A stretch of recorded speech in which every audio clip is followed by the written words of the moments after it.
جی السلام علیکم شاہ جی. وعلیکم السلام. شاہ جی کیسے ہیں آپ؟ ٹھیک ہیں؟ میں بہت بہتر ہوں یار. گلا خراب ہوا ہے کچھ تھوڑا سا. چلیے اللہ پاک صحت دے. ہاں وہ آج ایک آدھا دن مجھے ریسٹ کرنا پڑا ہے. بخار ہو گیا تھا. میرے ٹونسلس کی پرابلم رہتی ہے اس کی وجہ سے. جی چلیے اللہ صحت دے سر. بس آپ کی دعائیں چاہیے. اچھا جی شاہ جی پھر لندن ڈیلی میل نے پھر اور اس کی جو لندن کی جسٹس کورٹ ہے انہوں ہاں لنڈن کورٹ میں شہباز شریف صاحب نے ایک کیس کر رکھا تھا ڈیلی میل کے خلاف کہ جی انہوں نے ڈیفیمیشن ہماری ہمیں بدنام کرنے کی کوشش کی ہے. اخبار کے ایک رپورٹر ہیں روز صاحب, انہوں نے دعویٰ کیا تھا, ان کی رپورٹ تھی جو 2019 میں چھپی تھی, کہ انہوں نے اور شہباز شریف صاحب نے اور ان کے داماد نے علی عمران صاحب نے مل کے تو جو ان کو امداد دی تھی 2005 کے زلزلہ زدگان کے لیے, وہ امداد انہوں نے وہ خرد برد کی ہے. تو انہوں نے اس کے خلاف کیس کر دیا لنڈن کورٹ میں. اب کورٹ نے وہ کورٹس ظاہر ہے آپ یہاں پہ تو انفلوئنس کر سکتے ہیں, برطانیہ میں آپ نہیں کر سکتے. آپ نے انفلوئنس کرنے کی کوشش کی جیسے بھی کیا, لیکن کورٹس نے انہوں نے ان سے اور ٹائم مانگا تھا کہ جی ہمیں ٹائم دیں, ہم جواب دینا ہے. ہم نے کورٹ نے جو بھی سوال اٹھایا ہوگا وہ تفصیل میں نہیں جانا چاہتا, بڑی لمبی ہو جائے گی. انہوں نے سوال یہ اٹھایا کہ جی ہمیں کیونکہ پرائم منسٹر بن گئے ہیں اور وہ آج کل مصروف ہیں, اس لیے وہ سب جو جواب ہے وہ دے نہیں پا رہے ٹائم پہ, تو ہمیں تھوڑا سا وقت دیا جائے. تو وہی ہے جو یہ پاکستانی عدالتیں تو نہیں ہیں کہ یہاں پہ آپ وقت مانگتے ہیں تو عدالت جو آپ کو سال 2 سال کا وقت دے دے.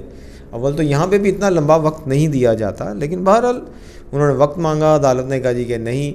دوسرے یہ ہے کہ جو انہوں نے جواب داخل کیے تھے عدالت اس سے متفق نہیں ہوئی, اور عدالت نے یعنی شہباز شریف صاحب کو بھی اور ان کے داماد کو بھی ان کو کہا جی کہ بھائی آپ پیسے جو ہے نا وہ جو اس کی کاسٹ آف کیس ہوتی ہے, یہاں پہ بھی ویسے ہوتا ہے کہ آپ جب ایسا کوئی ڈیفیمیشن کا یا کوئی اور کیس کرتے ہیں جس میں آپ وقت ضائع کرتے ہیں تو عدالت جرمانہ کرتی ہے کہ جی آپ اس کی جو کاسٹ ہے جو مقدمے پہ خرچہ آ رہا ہے وہ دوسری پارٹی کا وہ بھی آپ دیں گے.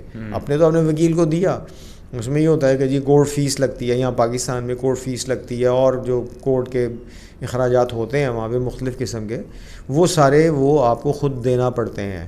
تو کورٹ نے وہاں پہ بھی ان کے ساتھ یہی کیا ہے. 30,000 پاؤنڈ 30,000 پاؤنڈ انہوں نے کہا جی شہباز شریف صاحب کو, اور 27,000 پاؤنڈ 27,000 پاؤنڈ ان کے داماد کو بھی کہا ہے جی پے کریں.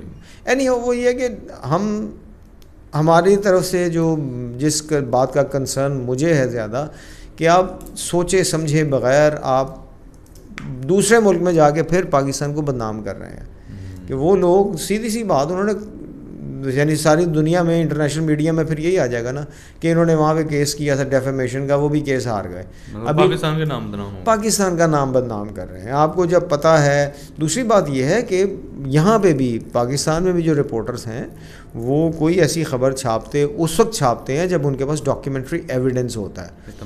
اب ڈیلی میل برطانیہ کا بہت پرانا اخبار ہے, بڑا جس کو کہنا ریپوٹیشن اس کی اخبار کی ہے. وہ اخبار جو خبر چھاپے گا, جو اس کا رپورٹر بھی خبر چھاپے گا, وہ اس میں اس کے پاس ڈاکیومنٹری ایویڈنس ہوگا. بڑا سوچ سمجھ کے کام کریں. ہاں جی, وہ ڈاکیومنٹری ایویڈنس تھا یا ہے جس کی بیس پہ اس نے یہ کیس کیا ہے.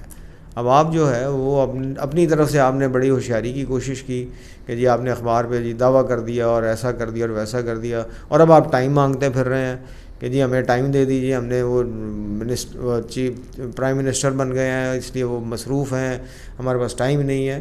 وہ لوگ ایسا نہیں کرتے. وہ جج نے لکھا ہے جو اس میں فیصلے کا, وہ کسی نے کاپی شیئر کی ہوئی تھی اس پہ سوشل میڈیا پہ, اس نے سیدھا اس نے کہا جی کہ پرائم منسٹر اور عام آدمی میں کوئی فرق نہیں ہے, عدالت کے سامنے سب برابر ہیں. تو یہاں تو آپ کر سکتے تھے پاکستان میں, اب وہاں پہ آپ کو اس کا جواب دینا پڑے گا, آپ کو جرمانہ ادا کرنا پڑے گا, ورنہ آپ کی جان نہیں چھوٹے گی. اور ہو سکتا ہے کہ اگر آپ کی یہ خارج ہو گئی جو بھی آپ نے ریڈ کی ہوئی تھی یا جو بھی ڈیفیمیشن سو کیا ہوا تھا, تو الٹا آپ کے اوپر اخبار جو ہے نا وہ آپ پہ ہرجانے کا دعویٰ کرے گا اور وہ آپ کو وہ دینا پڑے گا. تو وہ تو سر وہاں کا قانون وہ تو اربوں پاکستانی روپیز میں پڑ جائے گا نا. اینی ہو اگر وہ کہتا ہے جی چلو 1,00,000 پاؤنڈ بھی دیں تو اچھی خاصی 1,00,000 پاؤنڈ جو ہے 258 روپے کا 260 کے قریب 1 پاؤنڈ ہے, تو آپ کو اچھے خاصے پیسے دینے پڑیں گے. وہاں پہ آپ ٹھیک ہے ان کے مطابق کماتے بھی ہیں, لیکن خرچہ جب وہاں پہ آپ کو پاؤنڈز میں پے کرنا پڑے گا نا تو پھر آپ کو پتہ لگے گا.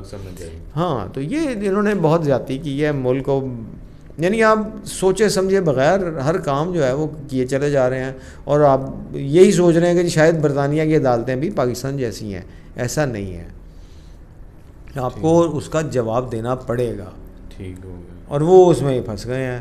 اب ویسے بھی اب وہ دیکھیے سنا ہے وہ انہوں نے اب میں بھی اسی وجہ سے مجھے تو یہی لگ رہا ہے کل کی جو ڈان کی نیوز تھی کہ یہ آج واپس آ رہے ہیں اور لاہور میں میلہ لگے گا.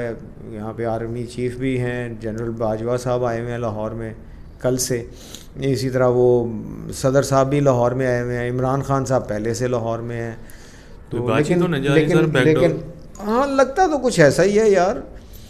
لیکن وائس چیف صاحب نے کہا جی کوئی فیس نہیں دینا ان کو. یار فیس سیونگ وہ دیں یا نہ دیں, مسئلہ یہ ہے کہ آپ اس پوزیشن میں نہیں ہیں, آپ اتنے پاورفل نہیں ہیں کہ آپ کہہ رہے ہیں جی کہ آپ ایسا کر دیں گے اور ویسا کر دیں گے. جو اسٹیبلشمنٹ ہے اس نے کچھ اور پلان کیا ہوا ہے, وہ کیا پلان ہے یہ تو بعد میں سمجھ آئے گی. لیکن ابھی جو اسپیکولیشنس چل رہی ہیں, جو رومرز ہیں وہ یہی ہیں جی کہ صدر صاحب بھی, آرمی چیف باجوہ صاحب بھی اور عمران خان بھی, یہ بھی لاہور میں ہیں. اب یہ لوگ آپس میں مل کے یعنی اس کو کہہ لیجیے کہ کوئی بعید قیاس نہیں ہے کہ یہ آپس میں ان کی کوئی ملاقات بھی ہو, کیونکہ صدر صاحب جو ہیں وہی جو بیک ڈور ڈپلومیسی ہے یا بیک چینل جو ٹاکس چل رہی تھی اس میں صدر صاحب کا بھی کردار ہے. ظاہر ہے صدر صاحب کو پی ٹی آئی سے, کیونکہ وہ اس کے ممبر تو رہے ہیں نا, تو ان کو پی ٹی آئی سے کچھ نہ کچھ تو ہمدردیاں ہوں گی, اور وہ چاہتے یہی ہیں کہ جی اس معاملے کو اچھے طریقے سے سلجھایا جا سکے. اب چیف صاحب تو جا رہے ہیں اپنے نومبر 29 کو, لیکن اس سے پہلے ملک میں کیا ہوتا ہے یا صورتحال کیا بنی ہے, آگے کیا فیصلہ کرتے ہیں یہ لوگ. کیونکہ پھر وہی کہوں گا کہ جی آپ کے جو فیصلہ کرنے والے ہیں وہ کچھ اور ہیں, آپ یعنی سامنے جو بٹھائے ہوئے ہیں وہ ربر سٹیمپس ہیں, اسٹوجز ہیں. تو آرمی چیف اور صدر صاحب کا لاہور میں ہونا یہ بڑا معنی خیز ہے, کیونکہ صورتحال جو ملک کی بنی ہوئی ہے, جو حالات بنے ہوئے ہیں, اس میں ان لوگوں کو یہ ان کا بہرحال کوئی نہ کوئی کردار ہے, اور یہ اپنا کردار ادا کرنے کے لیے آئے ہیں لاہور. سینئر قیادت ہے پاکستان, سینئر قیادت بالکل بالکل ایسا ہی ہے. صدر کا بھی رول ہے, آرمی چیف صاحب. ہاں بات یہ نہیں, مسئلہ یہ ہے کہ چلو جب تک ہیں آرمی چیف اس وقت تک تو ہیں نا. اب یہ جا رہے ہیں 29 تک ہی کچھ نہ کچھ کوئی راستہ کوئی ایسا بنا جائیں گے, یا کوئی ایسی چیز کوئی ایسا سٹیپ لے سکتے ہیں جو اب میں کہنا نہیں چاہتا کہ جی بہرحال کسی نہ کسی کو فائدہ دے سکتا ہے. ابھی بھی ٹائم ہے, ابھی ظاہر ہے 29 تک ان کے پاس ٹائم ہے, انہوں نے سارا کچھ کرنا ہے. ادھر سے وہ آپ جو بھی فیصلہ لنڈن میں بیٹھ کے کر رہے ہیں, آرمی چیف کون ہوگا کیسا ہوگا, لیکن بات یہ کہ آرمی ایک ادارہ ہے, اور جس کو کہیں وہ ادارہ ہر فرنٹ پہ آپ اس ادارے کو گھسیٹتے ہیں. میں تو یہی کہتا ہوں نا کہ آپ اگر آپ میں اتنا دمخم ہوتا, آپ میں اتنی کیا کہہ لیجیے صلاحیت ہوتی, آپ فیصلے کر سکتے, تو آپ ادارے کو بیچ میں نہ کھینچیں.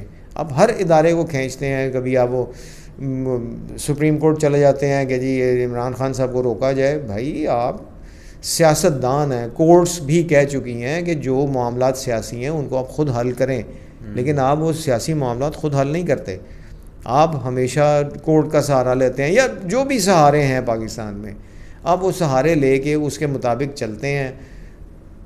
ملک کے لیے کچھ نہیں کرتے آپ کو ملک کے لیے سوچنا چاہیے.